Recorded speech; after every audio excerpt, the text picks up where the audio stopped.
Legalisasi ganja mungkinkah? Itu yang menjadi tema kita pagi hari ini, Mbak ya. Kita akan langsung coba diskusikan hal ini bersama dengan beberapa orang narasumber sudah bergabung bersama kami. Tapi kita sapa dulu yang sudah bergabung dekat dengan kita ya, Mbak ya. Ini ada Dr. Andi Khomeini, Takdir, spesialis penyakit dalam. Biasa dipanggilnya Dr. Koko ya, betul ya? ya? Dr. Koko. Oke, apa kabar Dr. Koko? Kabar baik, alhamdulillah. Kabar baik, alhamdulillah. Semoga sehat selalu juga. Nanti juga akan bergabung bersama kami ada beberapa orang narasumber. Tapi kita ke Dr. Koko dulu. Dr. Koko, kemarin kan ada permintaan ya dari seorang ibu ini bahwa ganja medis ini kalau bisa dilegalkan lah di Indonesia ya. Kalau kita bicara dalam konteks medis ini, sebetulnya manfaat dari ganja medis ini seperti apa sih? Kalau kita bicara dalam konteks dunia medis ya. Oke, mungkin ini harus dibikin clear dulu ya. Sebenarnya di awal itu saya sebenarnya sempat melihat postingan dari Mbak Andin, beliau seorang artis yang kemudian bertemu dengan pasien ibu yang anaknya itu menderita cerebral palsy, dan pasien ini, ibu ini membawa apa tuh ya, poster yang menyatakan bahwa anaknya butuh ganja medis, atau mungkin konteks kalimatnya seperti itu.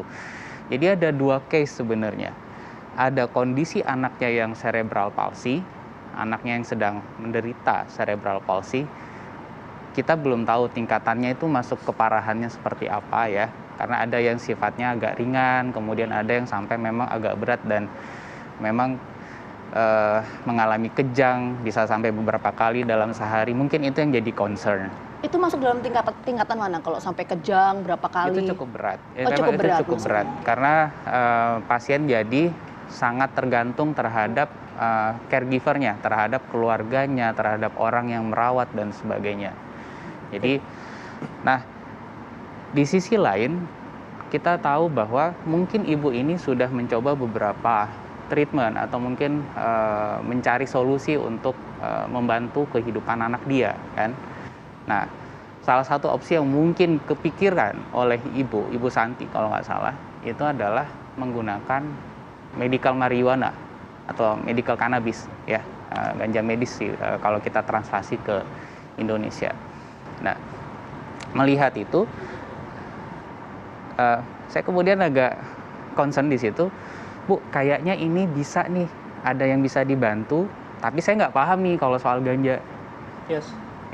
Karena cakupannya itu bisa jadi apa yang diomongkan oleh tenaga kesehatan, oleh saintis, oleh ilmuwan mengenai definisi ganja medis itu bisa jadi berbeda dibandingkan apa yang diketahui oleh masyarakat awam. Jadi harus hati-hati kita masuk ke bahasan ganja medis ini. Ada banyak aspek yang harus dipilih, dan sementara di sisi lain anaknya sendiri, anak beliau sendiri, itu sebenarnya mungkin bisa dibantu dengan modalitas yang kita punya sekarang, yang ada di Indonesia ya, oleh dokter-dokter yang ada di Indonesia. Oh, jadi menurut itu yang ditawarkan oleh Dokter Koko kemarin ya, alternatif itu ya?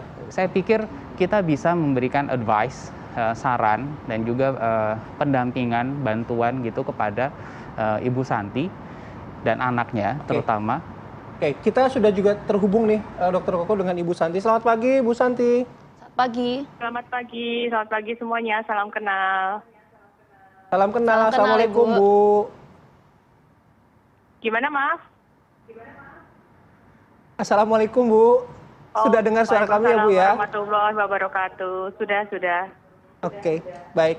Bu Santi, begini, langsung aja. Sebenarnya bagaimana kondisi anak Ibu, Pika ini, sampai Ibu kemarin memasang poster dan langsung meminta melegalkan ganja medis itu untuk treatment Pika ini, Bu? Ya, jadi Pika itu kan mengalami suatu kondisi yang disebut cerebral palsy. Itu diawali dengan sekitar tahun 2015, mulai sakitnya itu yang pertama muncul memang kejang. Jadi vonis pertama memang epilepsi. Kemudian dia divonis radang otak, kemudian keluar masuk rumah sakit, singkatnya seperti itu. Konsumsi obat kejang dari tahun 2015 sampai sekarang itu belum bisa mengatasi kejang sama sekali. Jadi kejang itu masih ada. Kemudian mengakibatkan kondisinya yang memburuk sampai saat ini yang disebut cerebral palsy. Nah, setelah bertahun-tahun Pika mengkonsumsi obat kejang dan masih belum bebas kejang. Kemudian saya mendengar ada pengobatan yang bisa mengurangi, bahkan di luar itu saya beritanya bisa menghilangkan kejang. Nah, itu saya yang berkeinginan untuk memberikan kepada anak saya, yaitu ganja medis, bukan ganja yang untuk rekreasi, tapi ganja medis untuk pengobatan anak saya, begitu. Oke, nah Ibu mendapatkan saran atau mendapatkan pengetahuan bahwa ganja medis ini mungkin bisa membantu kondisi Pika gitu ya. Itu dari siapa Bu? Apakah memang Ibu mencari tahu sendiri, mungkin dari internet, bertanya ke kerabat, atau mungkin dari tenaga ahli atau tenaga kesehatan Bu? Jadi informasi awam sekali yang saya terima yaitu pada saat saya masih di Bali tahun 2015-an. Waktu itu Pika sudah divonis epilepsi. Kemudian ada karena saya kerja di sana, bos saya itu menawarkan bantuan. Dia berada di luar saat itu, dia memberikan foto saya botol gitu. Santi, ini kalau di negaraku ini dipakai obat epilepsi, mau nggak saya bawakan gitu. Tapi di botol itu tertulis jelas kanabis dan saat itu sampai sekarang pun masih belum legal di Indonesia. Jadi saya menolak karena saat ini pun belum legal. Saya nggak mau nanti terjadi masalah. Kemudian setelah saya pulang ke Jogja, saya bertemu dengan Bu Dwi Pertiwi. Ibu Dwi Pertiwi itu ibunya almarhum Musa. Beliau pernah melakukan terapi ganja medis ke Australia. Kemudian saya lihat perkembangan signifikan, kesehatannya Musa, kejangnya berkurang, spastiknya membaik. Nah, saya pun sebagai ibu berkeinginan juga untuk anak saya juga perkembangannya membaik seperti itu gitu. Ya, Bu Santi, sekali lagi kami juga turut prihatin atas apa yang terjadi dengan Pika, Bu Santi. Tentu pagi hari ini doa kita bersama untuk kesembuhan Pika. Amin, Tapi amin, terima kasih. yang ingin kita tahu, Bu Santi, selama ini Pika ini mengalami kejang tuh biasanya berapa kali, Bu, dalam seminggu? Kalau untuk dipastikan berapa kali gitu sih, enggak ya. Tapi Pika itu masih belum bebas kejang. Paling enggak kalau di rata-rata seminggu itu masih 2 kali. Di rata-rata ya. Tapi kan enggak dipastikan seminggu ini kejang 2 kali, seminggu depan bebas, gitu belum bisa dipastikan. Tapi saya anggap rata-rata tuh seminggu masih ada kejang 2 kali gitu, Mbak. Oke. Baik. Nah Bu Santi, di studio juga ada Dokter Koko, ini juga yang sempat concern ya melihat apa yang di media sosial begitu. Bu, Dokter Koko, saya sempat lihat reply-nya juga nih Dokter Koko ke Mbak Andin waktu itu. Saya mungkin punya alternatif gitu ya, kalau nggak salah bahasanya begitu ada ya. Idenya, ada ide gitu. Oke, nah saya tidak tahu apakah bagaimana treatment selama ini yang sudah diterima oleh Pika hingga akhirnya Bu Santi memutuskan meminta legalisasi ganja medis ini. Nah mungkin Dokter Koko bisa menyampaikan juga ke Bu Santi, mungkin ada alternatif sejauh ini yang bisa membantu kondisi Pika. Bener. Jadi saya beri simpati dulu kepada Bu Santi. Sebenarnya kami kemarin sempat berkabar melalui WhatsApp, tapi belum sempat bertemu langsung. Mungkin karena Ibu Santi sedang sibuk ngurus Pikanya sendiri dan masih sibuk menjawab berbagai pertanyaan sekarang ini.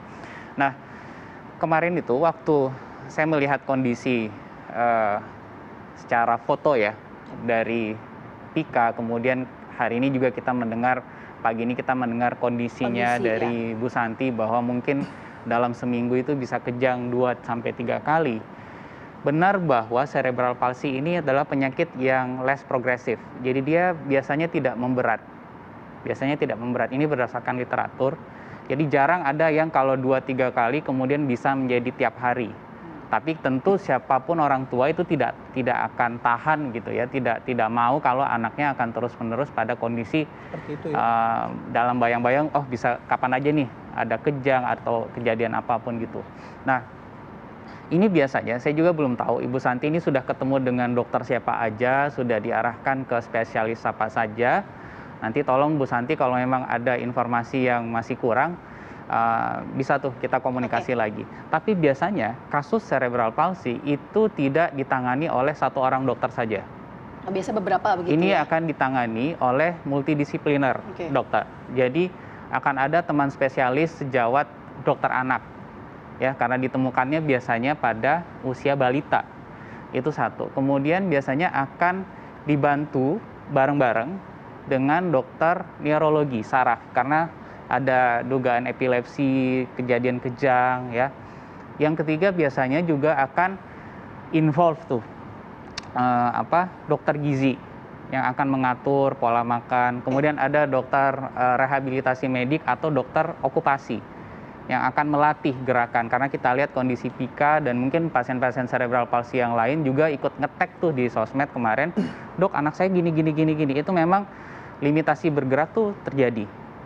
Oke. Dan jadi multidisiplin. Nah, sekarang kita perlu sebenarnya tahu untuk dari Bu Santi itu sekarang Treatmentnya seperti sudah apa yang sudah dapatkan dijalani treatment apa oleh aja. Pika ya? Iya. Oke, nanti kita akan tanyakan ke Bu Santi ya Bu ya, treatment yang selama ini sudah didapatkan oleh Pika ini seperti apa. Tapi kita jeda dulu sejenak ya Bu Santi dan juga Dokter Kukuh.